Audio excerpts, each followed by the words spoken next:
Natural hair colour కోసం చూస్తున్నారా? అయితే Anoos henna and black expert వాడండి. నమస్తే కళ్యాణ్ గారు. నమస్తే జయ గారు. నమస్తే కళ్యాణ్ గారు, విజయవాడ నుంచి ఒక మెయిల్ ఉందండి, నేను చూశాను. అమ్మాయి పేరు శాంతిప్రియ. కష్టాలు ఒక మనిషిని ఇలా వెంటాడతాయా అని అంటానికి తను రాసిన ఆ మెయిల్లో ఉన్న విషయం చూస్తుంటేనే అర్థమైపోయిందండి నాకు. అంటే ఏంటి అసలు, ఎక్కడ తనకి ఏది ఒక పరిష్కారం అనేది కనిపించట్లేదు. అసలు దాన్ని నేను ఎలా డిస్క్రైబ్ చేయాలో కూడా నాకు అర్థం కావట్లేదు. సో ఒకసారి మాట్లాడేద్దాం, మీరు పర్మిషన్ ఇస్తే నేను కాల్ చేసేస్తాను. ఈవిడ ఏజ్ గ్రూపు మేబీ 40-41 అట్లా ఉండొచ్చు. అంత తన మెచ్యూరిటీ కానీ తను మాట్లాడిన పద్ధతిని బట్టి నాకు అట్లా అనిపించింది. కళ్యాణ్ గారు, హలో శాంతిప్రియ గారండి? అవును మేడం, నేను జయానండి, అందమైన జీవితం ప్రోగ్రామ్ నుంచి మాట్లాడుతున్నాను, సుమన్ టీవీ నుండి. స్టూడియోలో డాక్టర్ కళ్యాణ్ చక్రవర్తి గారు కూడా ఉన్నారు, ఒక్కసారి మాట్లాడండి. నమస్కారం డాక్టర్ గారు. నమస్తే అమ్మా శాంతిప్రియ. నమస్తే అమ్మా. మాది విజయవాడ. నాకు మ్యారేజ్ అయి 18 years అయింది సార్. ఓకే. ఫస్ట్ మ్యారేజ్ అయి 18 years అయింది. First marriage. చాలా పెద్ద కుటుంబం, ఉమ్మడి కుటుంబంలోకి ఇచ్చారు నన్ను. భార్య భర్తలు అని అంటే అనురాగం, మమకారం ఇలాంటివి ఉంటాయి, కానీ నా జీవితంలో లేవు సార్.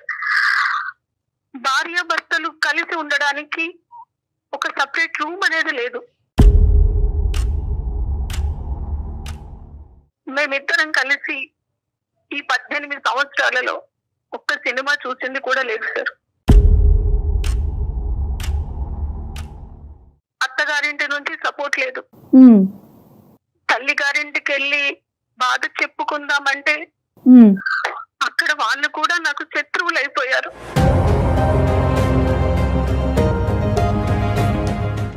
అసలు మీ వారు ఏం చేస్తుంటారండి? మా వారు రియల్ ఎస్టేట్ లో చేస్తుంటారు, బాగానే సంపాదించారు, కోట్ల ఆస్తి, ఆడపడుచులు మరిది కూడా ఉన్నారు. Okay okay. ఆస్తి పాస్తులు, పెద్ద కుటుంబం అన్నారు, ఉమ్మడి కుటుంబం అన్నారు, ఎక్కడ సమస్య వచ్చింది? సమస్య ఎక్కడి నుంచి వచ్చిందంటే, నేను ఒక మంచి చీర కట్టుకొని మంచిగా రెడీ అయినా మా మరిది మా వారితో అనేవారు, చూడు ఎలా రెడీ అయింది, ఎవరి కోసం రెడీ అయింది అడుగు. ఆయనలో లేని అనుమానాన్ని రేకెత్తించడం. ఓకే. కలిసి మాట్లాడుకునే టైం ఉండదు మేడం. తన నుంచి సాయంత్రం వరకు చాకిరీ చేయడమే, వండి పెట్టడం. అంటే మాకంటూ ఒక ప్రైవసీ లేదు, ఒక రూమ్ లో కూర్చొని మాట్లాడుకునేది లేదు. 18 సంవత్సరాలలో నాకు 14వ సంవత్సరంలో నేను ప్రెగ్నెంట్ అయ్యాను మేడం. 14 సంవత్సరాలకి నేను ప్రెగ్నెంట్ అయితే నన్ను ఎలా చూసుకోవాలి మేడం ఆయన? 14 years ఆఫ్టర్ మ్యారేజ్ అంటే మనిషిలా కూడా చూసేవాళ్ళు కాదు. ఆ ప్రెగ్నెన్సీలో నాకు షుగర్ కూడా అటాక్ అయింది. ఓకే. నన్ను తీసుకొని హాస్పిటల్ కి వెళ్లే వాళ్ళు కూడా కాదు. అంత పెద్ద ఉమ్మడి కుటుంబంలో నాకంటూ నా కష్టాన్ని చెప్పుకోవడానికి ఒక్కరంటే ఒక్కరు కూడా ఉండేవాళ్ళు. అంటే శాంతి గారు, అటువైపు నుంచి ఉన్న రీజన్స్ ఏమై ఉండొచ్చు? ఒక అన్నయ్య, ఒక అక్క, తమ్ముడు కూడా ఉన్నాడు. ఓకే.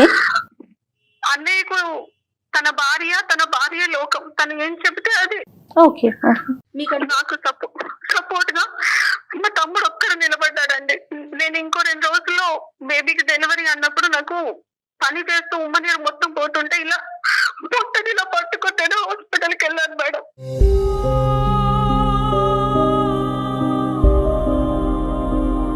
నాతోనే ఒక్కరు కూడా రాలేదు. ఇంత పెద్ద ఉమ్మడి కుటుంబంలో పొట్టని ఇలా పట్టుకొని ఆటోలో నేను వెళ్ళిపోతే బేబీ కడుపులోనే చచ్చిపోయింది మేడం.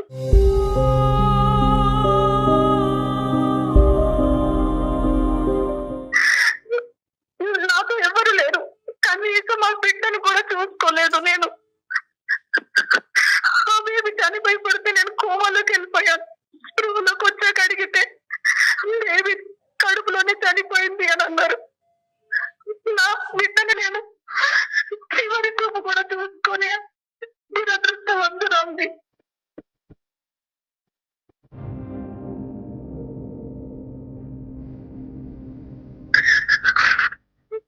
అమ్మ పిలుపుకు కూడా దూరం అయిపోయాను నేను. నా బిడ్డ కోసమైనా బ్రతుకుదాం అనుకున్నాను. నాకు ఆ దృష్టం కూడా లేకుండా చేశాడా దేవుడు. అంటే డిలే అయిందమ్మా, అంటే డెలివరీ టైంకి అంటే మీరు హాస్పిటల్కి వెళ్ళటం వల్ల లేట్ అయ్యిందా? ఎవరు సపోర్ట్ లేరు అప్పుడు నీకు? ఎవరు కొద్దిగా ఎవరైనా తొందరగా స్పందించి మీరు కొద్దిగా ముందుగానే హాస్పిటల్కి వెళ్ళి ఉంటే బిడ్డ బతుకుండేదా? అవునండి, బిడ్డ బ్రతికేది. ఆ ఉమ్మ నీరు మింగేసి బిడ్డ చనిపోయింది కడుపులో.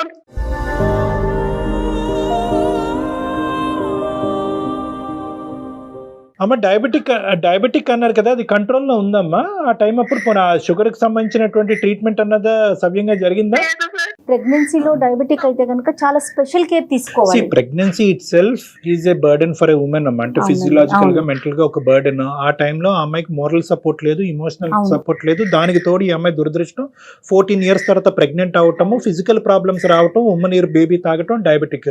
సో అన్ని కలిసి వచ్చినాయి పాపం తనకి. కలిసి రావటం ఒకటిని. ఒకప్పుడు ఇలాంటి సమస్యలు సర్వసహజంగా చూస్తూ ఉంటాం అమ్మా. Only thing that she would have needed at this point is support. అంతే. సపోర్ట్ అనేది లేకపోవటం. ఆ అమ్మాయికి ఏంటంటే ఇమోషనల్ గా మోరల్ గా సపోర్ట్ లేదు అనేది ఇంతవరకు బాధపడింది. అవునవును. ఫిజికల్ గా తనకి శారీరపరంగా ఒక సమస్య వచ్చి తన జీవితం అనేది ఆ బిడ్డ జీవితం ఒక రిస్క్ లో పడినప్పుడు కూడా ఎవరు ముందుకు సపోర్ట్ రాలేదు. ఎవరు ముందుకు రాలేదు. ఇట్లా నాకు అయినాక కూడా మా వారు కనీసం ఎలా ఉంది, ఓ పర్లేదు మళ్ళీ మనకు పిల్లలు పుడతారు అన్న సపోర్ట్ కూడా లేదు మేడం. మోరల్ సపోర్ట్ ఎప్పుడు లేదమ్మా. అంటే నువ్వు ఎవరు లేరు, నువ్వు నా జీవితానికి పట్టిన శనివి, ఇంకా నువ్వు నాకు బిడ్డల్ని కూడా ఇవ్వలేదు అన్నట్టుగా. నువ్వు ప్రెగ్నెంట్ అవటం అన్నది అసలు అతనికి ఇష్టమేనా అమ్మా? ఆ, అంటే 14 సంవత్సరాల తర్వాత నువ్వు ప్రెగ్నెన్సీ వచ్చింది, గర్భం దాల్చావని చెప్పి నీకు ఎంత ఆనందం ఉందో అందులో కొంతవరకైనా అతనికి లేదు సార్. లేదు. ఆయనకు ఎంతసేపు ఆయన బిజినెస్, ఆయన ఫ్యామిలీ, ఆయన చెల్లెళ్ళు, ఆయన తమ్ముడు, ఇదే ఆయనకు లోకం. సో ఇంట్లో ఒక పని చేయడానికి ఒక ఆడది అంతే. ఆ ఇంట్లో సో పని మనిషిగా చూస్తున్నారు, మీకంటూ ఒక స్వేచ్ఛ. పెట్టడానికి కానీ ఇంతకంటే విచిత్రం ఏంటంటేనమ్మా, ఒకటి శాంతి, ఓకే నా అత్తింటి వాళ్ళు ఇలా ప్రవర్తిస్తారని చాలా సందర్భాల్లో చూసాం. కానీ ఇప్పుడు 1 సంవత్సరం 2 సంవత్సరాల పాటు సర్దుకుపోవమ్మా, సమస్యలు సద్దుమనుగా అవుతాయి. అత్తింట్లో ఇలాంటి అలాగే చెప్పేవారండి. అమ్మగారు సర్దుకుపోమ్మా, అదేలే, చదువుకోవటం. మా పరువు పోతుంది. నాన్నగారు అనేవారు, వెనక్కి వచ్చేసే అమ్మా, నేను నిన్ను చూసుకుంటాను, వెనక్కి వచ్చేసే అమ్మా అని. ఆ, ఆయన మారకపోతాడా, నా ప్రేమను అర్థం చేసుకోలేకపోతాడా, ఆయనకు మారకపోతాడా అని ఇంకా నా వల్ల కాలేదు. నాన్నగారు కూడా మొత్తం మంచాన పట్టేసి నా మీద రందితో బాధతో ఆయన మంచాన పడితే ఇంకా నేనుండి ఒక్కసారి చివరి చూపు కన్నా వెళ్ళేసి వస్తాను అని ఎంత బతిలాన్నా కూడా పంపించలేదండి.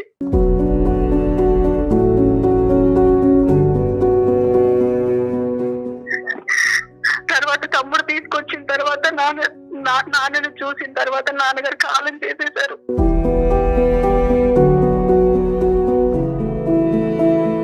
తమ్ముడు ఇంకా పంపించలేక, నీ ఆరోగ్యాన్ని నేను చూసుకుంటాను, నీకు నేను ట్రీట్మెంట్ ఇప్పిస్తానని సైకియాట్రిస్ట్ దగ్గర తీసుకుని ట్రీట్మెంట్ కూడా ఇప్పించారండి. సో నాన్నగారు చనిపోయినప్పటి నుంచి ఇంక ఇంట్లో ఉండిపోయారు మీరు, మీ పుట్టింట్లో. అమ్మగారితో పాటు అమ్మ, నేను, మా తమ్ముడు మమ్మల్ని తీసుకెళ్లి సపరేట్ రూమ్ తీసుకొని అక్కడ ఉంచారండి. ఇక్కడ దేవుడు కూడా చిన్న చూపు చూసాడండి. అయ్యో. మా తమ్ముడి భార్య మమ్మల్ని చూసుకుంటున్నారన్న కక్షతో సమాజంలో నాకు మా తమ్ముడి మీద నిందలేసిందండి ఆ అమ్మాయి. ఏం కర్మమ్మ ఇది. నా మీద మా తమ్ముడి మీద నిందలేస్తే ఆ విషయం కూడా నాకు తెలియలేదండి. ఈ మధ్యలో అమ్మగారు కూడా కాలం చేసేసారు. మా ఇంటి ఓనర్ వచ్చి, ఇలా మీ తమ్ముడు రావద్దమ్మా, ఇలా మీకేదో జరుగుతుందంట అంటే నేను ఏమైపోవాలండి?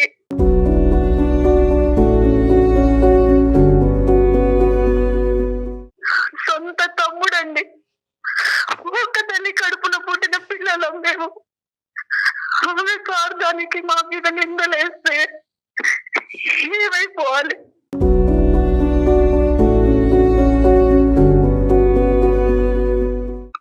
అమ్మ ఉన్న ఇంట్లో నేను 1.5 years ఉన్నాను సార్. డాక్టర్ గారు చెప్పమ్మా. రాత్రి పూట నిద్ర పట్టక మధ్యలో వాష్రూమ్ కి లేవాల్సి వస్తుంది, భయం వేస్తుందని 2 sleeping tablets మింగి పడుకునే పద్ధతి సార్ నేను.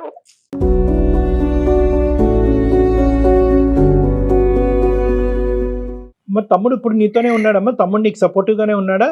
తమ్ముడు కాంటాక్ట్ లో లేడు, వాడికి నేను దూరంగా వచ్చేసాను నేను. అవన్నీ అంటే ఇట్లా నిందలు పడుతున్నాయని తెలిసి మధ్యలో ఒక సంబంధం వస్తే 2వ పెళ్లి చేసుకొని వచ్చేసాను సార్. అతను అనవసరంగా నీ వల్ల అతని జీవితం పాడవుతుందని చెప్పి అతని దగ్గర నుంచి కూడా దూరంగా వచ్చి. అనేసి, అవును సార్, వాడికి 2 వాళ్ళ జీవితం మీద కూడా మర్చిపడుద్ది కదా సార్. అదేనమ్మా నాకు అర్థమైంది. సో ఫైనల్ గా ఏంటంటే ఎవరికి నేను భారం అవ్వకూడదు, నా వల్ల ఎవరికి కష్టం రాకూడదు అని చెప్పి అటువైపు అత్తింటి నుంచి ఇటువైపు పుట్టింటి నుంచి దూరంగా వచ్చి ఒంటరిగా టైలరింగ్ చేసుకుంటూ బతుకుతున్నాం. అవును సార్. అప్పుడు ఈ వ్యక్తి ఎలా పరిచయం అయ్యారమ్మా? ఎవరో వచ్చారు పెళ్లి చేసుకున్నారని అంటున్నారు కదా, అతను ఎవరు, ఎక్కడి నుంచి వచ్చాడు, ఎలా పరిచయం అయ్యాడు? నేను గ్రాడ్యుయేషన్ చేశాను సార్, ట్యూషన్స్ చెప్పేదాన్ని నేను. సో ఆ ట్యూషన్ లో ఒక అబ్బాయి వచ్చి, మేడం ఇట్లా ఒకరు ఉన్నారు మేడం, మ్యారేజ్ చేసుకుంటా అంటున్నారు, బాగా వెల్ సెటిల్డ్ అన్నప్పుడు నేను మాట్లాడానండి. ఇది నా జీవితం, నేను మళ్ళీ చేసుకోవాలంటే నాకు చాలా ధైర్యం కావాలి, ఎంత నేను అనుభవించేశాను అని అంటే, లేదు నన్ను చేసుకుంటూ సుఖపడతావు, నీకు మంచి జీవితం ఇస్తానని నమ్మించాడండి. అతని ఫ్యామిలీ బ్యాక్గ్రౌండ్ ఏంటమ్మా? అతనికి పెళ్లి అయిందా? అతని వయసు ఎంత? పెళ్ళయింది, ఆయనకి 2 పిల్లలు సార్, పెళ్లికి వచ్చిన పిల్లలు ఉన్నారు. భార్య ఏమైంది? భార్య చనిపోయింది సార్. చనిపోయింది. కేవలం ఈ స్టూడెంట్ పరిచయం ద్వారా ఏర్పడినటువంటి ఒక పరిచయం. అవును సార్. ఇంకా మీరు ఇంకేమీ వాకప్ చేయలేదు అతను ఎవరు, నిజం భార్య ఎటువంటి పరిస్థితుల్లో చనిపోయింది, చాలా ఇంపార్టెంట్ ఫ్యాక్టర్. ఏది వాకప్ చేయలేదు సార్. నా తమ్ముడైనా సంతోషంగా ఉండాలి, నా దగ్గరికి ఇంకా రావద్దు, వాడైనా వాడు ఫ్యామిలీతో బాగుండాలని నేను ఈ పెళ్లి చేసుకుని వచ్చేసాను. ఈ పెళ్లి చేసుకోవడం ఎలా అంటే పెనంలో నుంచి కుంపట్లో పడ్డట్టు అయిందండి. అర్థమవుతోంది. ఎదిగిన పిల్లలు, ఈయన పెళ్లి చేసుకున్న 4 నెలలకి నాకు చెప్పేశాడు, నాకు ఇంట్లో పని మనిషి కోసం అని నేను పెళ్లి చేసుకున్నానని.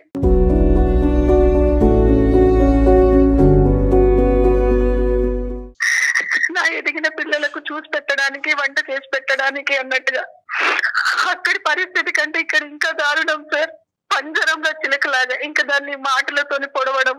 ఒక్క నిమిషం శాంతి, నువ్వు ఇప్పుడు వరకు వేరే వాళ్ళు లేదంటే నీ దురదృష్టం వల్ల ఒక అడుగు, ఇప్పుడు నీ చేతులారా ఇంకో అడుగు వేసి ఇంకా భయానకమైనటువంటి పరిస్థితిలో నువ్వు తీసుకెళ్ళి. డైవర్స్ అయిందమ్మా? ఫస్ట్ మ్యారేజ్ డైవర్స్ అయిందా? అయ్యింది సార్, ఫస్ట్ మ్యారేజ్ డైవర్స్ అయింది. ఇది ఇంకా నరక కూపం అండి. ఎదిగిన పిల్లలు ఉన్న వాళ్ళని పెళ్లి చేసుకోకూడదని అనిపించిందండి.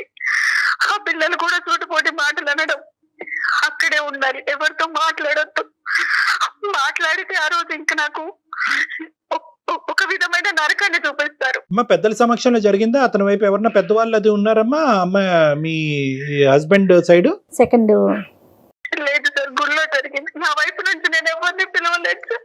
అతని సైడ్ నుంచి అమ్మా? అతని సైడ్ నుంచి అతని పిల్లలు ఉంటానండి. అంతే అంటే ఏదో తొందరలో కదమ్మా, ఏదో కారణం ఉంటది. ఎందుకు చేసుకున్నావు? తమ్ముడు అన్న తన ఫ్యామిలీతో బాగుంటాడు, 2 ఆడపిల్లల జీవితాలు బాగుంటాయని. ఇంకా ఎందుకంటే తమ్ముడికి ఇచ్చి చేసింది ఎవరినో కాదు సార్, మా అక్కయ్య కూతుర్ని సార్, మా అక్కయ్య కూతుర్ని.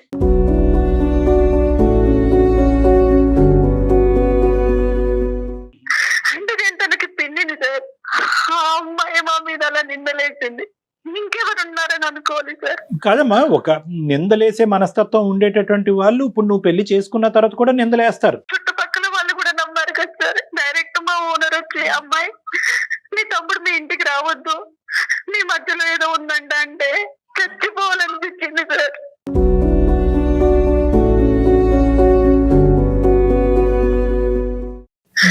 నిజంగా అమ్మ, ఒక నిందేసేటటువంటి పరిస్థితి వచ్చినప్పుడు దానికి మీరు ఎంచుకున్నటువంటి పరిష్కారం మాత్రం తొందరపాటు పరిష్కారం, అది నేను చెప్పాలి అని అనుకుంటున్నాను. నిందేసేటటువంటి ఎవరో నిందేయలేదు, సొంత మీ అక్క కూతురే, అంటే మీ కుటుంబ సభ్యుల్లోనే ఒక నిందేసినప్పుడు, అంటే మీ కుటుంబం గురించి బాగా తెలిసి చూసినటువంటి ఒక వ్యక్తే ఇలా నిందేసినప్పుడు వాళ్ళ యొక్క ఇంగితం ఏంటి, వాళ్ళ యొక్క ఆలోచన శైలి ఏంటి అన్నది మనకు అర్థమవుతుంది. ఆ మాట పట్టుకుని ఇంటి పక్కన వాళ్ళు ఎదురింటోళ్ళు ఒక 2 మాటలు అన్నారు కాబట్టి ఎవరో దారికి పోయినటువంటి దాని గురించి వాకప్ చేయకుండా తొందరపడి పెళ్లి చేసుకుని నువ్వు ఏం సాధించావమ్మా? ఎవరిని సుఖపెట్టావు? నీ బ్రదర్ని సుఖపెడదాం అనేటటువంటి ఒకే ఒక ఉద్దేశంతో, అతని మీద నిందపడకూడదు, అతని కాపురం చెడిపోకూడదు అనే ఒక ఉద్దేశంతో చేసుకున్నటువంటి ఈ పెళ్లి నీ బ్రదర్కి భారం అయిందా, భారం తగ్గిందా? భారం ఎక్కువైంది. ఇప్పుడు ఈ రోజు ఏంటంటే మీకొక్కరి దానికే కాదు, అంత పెద్ద మనసు ఉన్నటువంటి మీ బ్రదర్కి కూడా ఈ రోజు కౌన్సిలింగ్ చేయాలనేటటువంటి పరిస్థితి వచ్చింది. ఆ పెళ్లిలోంచే 18 సంవత్సరాలు పట్టింది మిమ్మల్ని బయట వేయటానికి. మీ కుటుంబ సభ్యులు ఎవరు సపోర్ట్ చేయకపోయినా ఒంటి చేతి మీద బయటకు తీసుకొచ్చి కాపాడాడు. ఎందుకు కాపాడాడు? ఆ నరకంలో కాకుండా నీ మటుకు నువ్వు ఒంటరిగా నువ్వు బతకచ్చు, నువ్వు బతికినంత కాలం నేను నీకు సపోర్ట్ ఇస్తాను అనేటటువంటి విధంగా నిన్ను బయటకు తీసుకొచ్చాడు. బయటకు తీసుకొచ్చిన తర్వాత ఏం చేశాడు అతను? అతను వెనకాతల ఎవరు ఏమో వాళ్ళ భార్య ఇంకోటి అనుకుంటుందా, ఎవరో ఏమనుకుంటున్నారా అనేటటువంటి పట్టింపు అతనికి లేదు. నువ్వు పట్టించుకోవటం మొదలుపెట్టావు. ఇదేంట్రా తమ్ముడు, నీ జీవితం నాశనం అయిపోతుంది, నేను ఇంకో పెళ్లి చేసుకుంటానని చెప్పి ఈ రోజు ఇంకా భయంకరమైనటువంటి చిక్కుముడి మీ బ్రదర్ కూడా తయారు చేసినటువంటి పరిస్థితి అయింది. ఇంట్లో నుంచి అడుగు బయట పెడితే కాకులాగా పొడుచుకు తిన్నారు సార్. ఇప్పుడు నువ్వు చెప్పేటటువంటి మాటలు Shanti, that is the reality of the society. అవును. ఇప్పుడు సొసైటీ బట్టి నేను బతకాలి అని అనుకుంటే కనుక నువ్వు బ్రతకలేవు. సొసైటీ ఇలా అనుకుంటుంది, అలా అనుకుంటుంది, వాళ్ళ నోర్లు ఇలా మూయించాలి, వీళ్ళ నోర్లు ఇలా మూయించాలి అనేటటువంటి పద్ధతిలో మీరు ముందుకెళ్తే వీళ్ళు నోర్లు మూయించేటటువంటి పనిలో మీరేంటంటే తప్పు మీద తప్పు చేసుకుంటూ పోతూ ఇంకా ఊబిలో కూరిపోతారు. ఇప్పుడు మీ పరిస్థితి అలాగే అయింది. 18 సంవత్సరాల పాటు మీరు ఆ కుటుంబంలో నరకను అనుభవించినప్పుడు ఏ సొసైటీ వచ్చి, ఏ సమాజం వచ్చి మిమ్మల్ని కాపాడిందమ్మా? మీ సొంత రాలేదు, మీ సొంత తల్లిదండ్రులే రాలేదు, మీ కుటుంబ సభ్యులే రాలేదు. మనసున్న మహారాజు లాగా మీ తమ్ముడు ఒక్కడు కాపాడకపోతే కనుక మీరు ఈ రోజు ఆ ఇంట్లోనే అక్కడే చనిపోయి ఉండేవారేమో మీరు. కానీ నా జీవితంలో సంతోషం అనేది వస్తుంది అని మా తమ్ముడు నాకు చాలా ధైర్యం ఇచ్చారు సార్. Yes yes. ఇప్పుడు ఆ తమ్ముడు తను కూడా నేను మాట్లాడట్లేదు.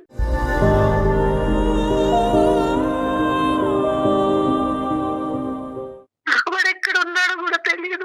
ఆ సపోర్ట్ కూడా పోగొట్టుకుందా అమ్మాయి? బాధపడాలా, కోప్పడాలా, ఏంటో అది అర్థం. మాట్లాడలేదు. బహుశా మీరు శాంతి గారు ఫస్ట్ ఇష్యూ అయిపోయిన తర్వాత ఎప్పుడైతే మీ బ్రదర్ మీకు సపోర్ట్ చేశారో అప్పుడు మంచి నిర్ణయం, ఒక స్ట్రాంగ్ గా డెసిషన్ తీసుకొని పోని ఆ నిర్ణయాన్ని మీ తమ్ముడితో డిస్కస్ చేసి ముందుకెళ్ళినట్లయితే ఈ రోజు అతని సపోర్ట్ ఉండేదేమోనండి. అవును సార్, అవును మేడం. గతం గత జరిగింది జరిగిపోయింది. తమ్ముడి జీవితాన్ని కాపాడాలని అనుకుని తమ్ముడినే పోగొట్టుకున్నారు మీరు, తమ్ముడినే దూరం చేసుకున్నారు. ఇంతకంటే వాడు కూడా అమ్మాయితో విడాకులు తీసుకున్నాడంట.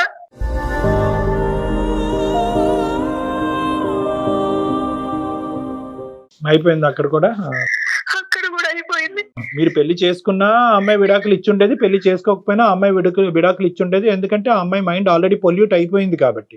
అలాంటి అమ్మాయి మనసులోంచి ఈ భావాన్ని తీసేయటం గురించి మీరు ఒక పెద్ద తప్పు చేశారు. అది ఇక్కడ అన్నిటికంటే బాధ కలిగింది. అంటే తన పెళ్ళే పరిష్కారం అనుకున్నారు శాంతి గారు కాదమ్మా. ఇప్పుడున్న పరిస్థితుల్లో ఇంకో నరకంలోకి వచ్చావు. మళ్ళీ ఇక్కడ నువ్వు ఇంకో పనమ్మాయి లాగే ట్రీట్ చేసేటటువంటి ఇంకో కుటుంబం. అక్కడైతే కనుక అట్లీస్ట్ ఉమ్మడి కుటుంబం, ఒకరితో కాకపోతే ఒకరితో చెప్పుకునే దిక్కు మొక్కు ఉండేది. అక్కడ ఇక్కడ ఎవరూ లేరు. అంతా ఒక సైన్యం లాగా ఇటువైపు పిల్లలు, భర్త అందరు కలిపి నిన్ను చంపుకు తింటున్నారు. ఏంటమ్మా పరిస్థితి?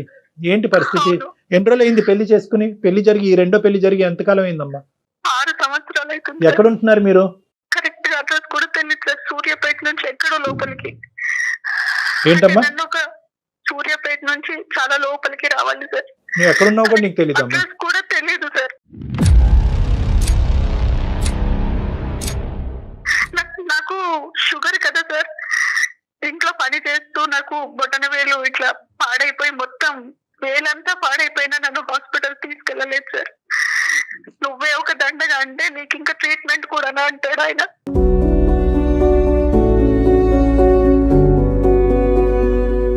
ఆ పాత నరకం 18 సంవత్సరాలు, ఇప్పుడు ఈ నరకం యొక్క డ్యూరేషన్ 6 years. 6 years. అవునండి. ఎందుకున్నావమ్మా అక్కడ? స్ట్రైట్ క్వశ్చన్, ఎందుకున్నావు అక్కడ?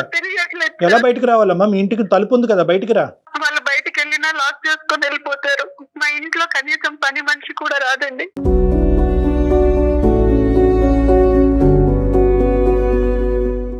అది కదమ్మా. ఇంటికి వచ్చినా నేను మాట్లాడకూడదు వాళ్ళతో. ఇప్పుడు అర్థమైంది కదా ఇంట్లో ఇంకో స్త్రీ ఎలా చనిపోయింది అన్నది.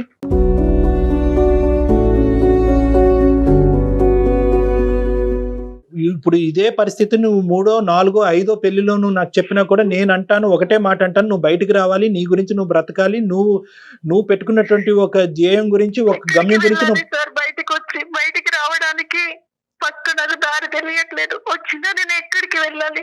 నో అలా కదమ్మా. ఎక్కడికి వెళ్తావు అనేటటువంటి సెకండరీ ఇష్యూ అమ్మా. ఇక్కడ ఉండి చచ్చిపోకుండా ఫస్ట్ నిన్ను కాపాడుకోవాలి. ఎక్కడికి వెళ్తావు అన్నది బయటకు వచ్చాక ఆలోచిద్దాం. నీకు డిగ్రీ ఉంది, టైలరింగ్, కానీ నా బాధ ఒక్కసారి ఎవరికైనా చెప్పుకుందాం అనిపించింది.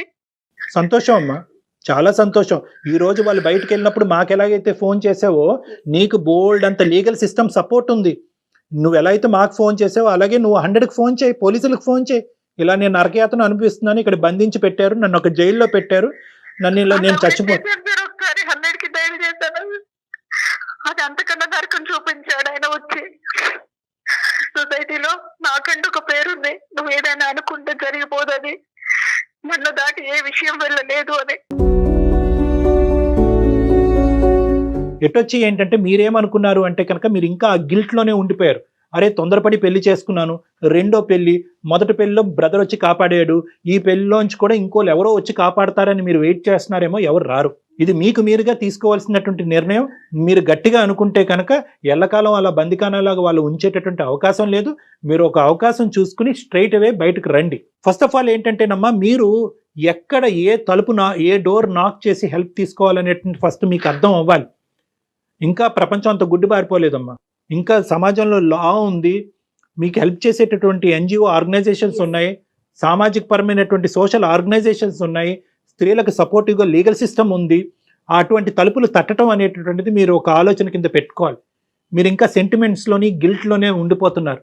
పెళ్ళి అయ్యింది, పిల్లలు ఉన్నారు, రెండో పెళ్ళి, తప్పు విధంగా వచ్చి నేను పెళ్లి చేసుకున్నాను కాబట్టి ఈ రోజు కాకపోతే రేపైనా కూడా ఇక్కడ మారిపోతారు, నన్ను పని మనిషిలా చూడకుండా ఒక మనిషిలా చూస్తారు అనేటటువంటి ఒక హోప్తో, ఒక పనికిరాని హోప్తో ఎక్కడైతే కూరుకుపోతున్నారో అక్కడే ఇంకా కూరుకుపోతున్నారు.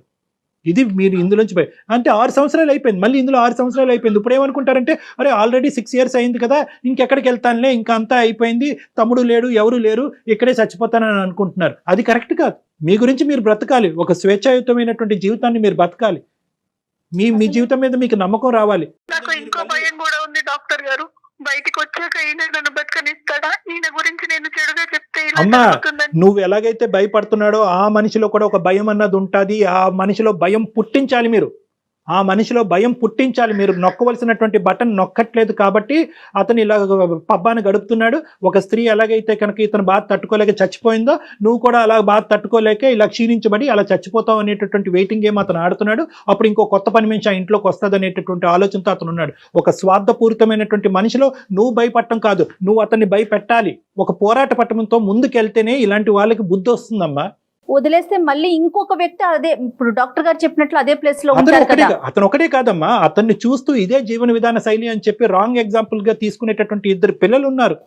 వాళ్ళు ఎంత భయంకరమైనటువంటి రాక్షసుల కింద మారుతారో, ఎటువంటి కుటుంబాలని వాళ్ళు రేపొద్దున పెద్ద నాశనం చేస్తారో అనేటటువంటి సమస్య కూడా ఇక్కడ ఉంది. ఇంకొక 100 జీవితాలు నాశనం అవ్వకముందే నువ్వు కథం తొక్కాలమ్మా. ఎంతమ్మా 2 నిమిషాలు, ఇప్పుడు ఈ ఫోన్ పెట్టే కానీ 100కి ఫోన్ చేయి, లేదంటే మమ్మల్ని చేయమంటే మేము చేస్తాం.